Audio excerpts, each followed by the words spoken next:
Maging kagaya kaya ni Kuminga ang landas ni Timac? Tara, pagkwentuhan natin yan mga idol.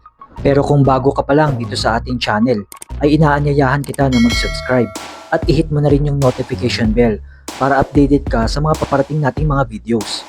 Ayon kay former assistant coach at former NBA player Keyon Dooling, na after ma-interview sa podcast ng All the Smoke ni Matt Barnes at Steven Jackson, sinabi ni Keyon Dooling na kung ititrade ng Golden State Warriors si Jonathan Kuminga sa off-season, ay posible na maging katulad ng landas ni Tracy McGrady yung mangyari kay Jonathan Kuminga. Dahil sabi ni Dooling na magiging isang leading scorer si Kuminga sa ibang koponan at may potential na maging all-star sa hinaharap. Ayon pa kay Keyon Dooling, ay ganun na ganun ang nangyari kay Tracy McGrady sa Toronto.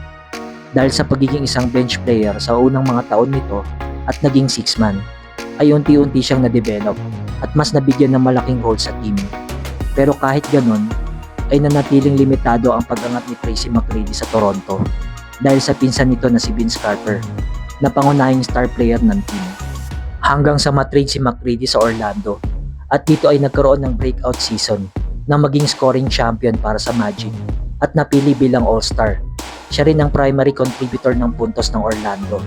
Kaya sabi ni Dooling, ay pwedeng ganun ang maging senaryo kay Jonathan Kuminga kung ititrade ito sa ibang koponan.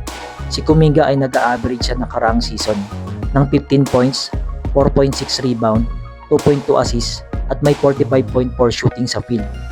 Ngunit unti-unting nawalan ng minuto si Kuminga sa pagdating ni Jimmy Butler sa Warriors na mas fit sa sistema na ginagamit ni Steve Kerr.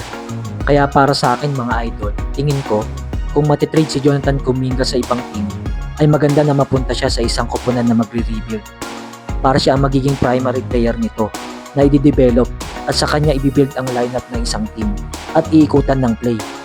Kagaya ng nangyari kay Zach LaVine na magsimula ito sa Minnesota.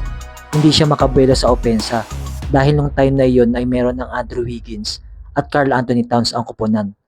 Kaya nang matrade si Zach LaVine sa Bulls, dito nagsimulang umangat ang kanyang karir at naging all-star. Kaya kayo mga idol, sa tingin nyo, saan maganda mapunta na team si Kuminga? Paki-comment na lang sa ating comment section.